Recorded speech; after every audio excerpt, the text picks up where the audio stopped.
District 9 Central Harlem.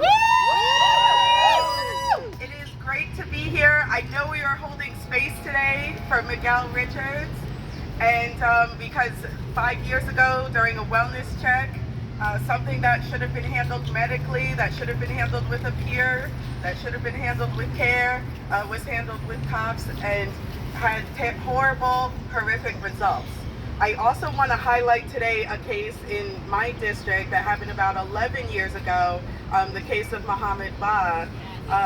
His mother, Hawa Ba, had called for help, for an ambulance for her son who was having a psychotic break, and instead they sent police and he was shot and killed.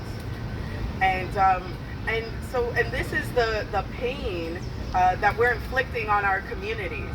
We're taking those who are already struggling, already in need of support and services and care and peers and love, and instead of giving that support, we're inflicting more pain.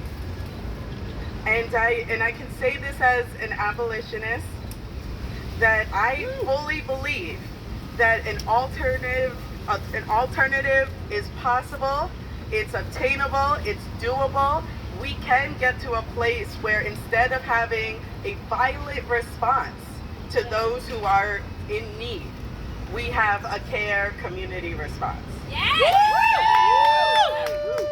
So I want to shout out all of you here today because, you know, sometimes the focus is on us, it's on me and other electeds, but I always say people power, okay? So when I say people, you say power, people. Power! Power! Power!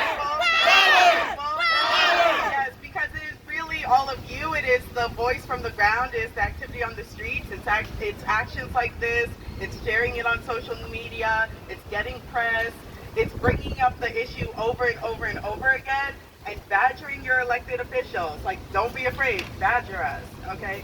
Because some action really needs to happen, and it is the groundswell that's going to make it happen, especially when we think about politically some of the power of the police unions and stuff like that, right?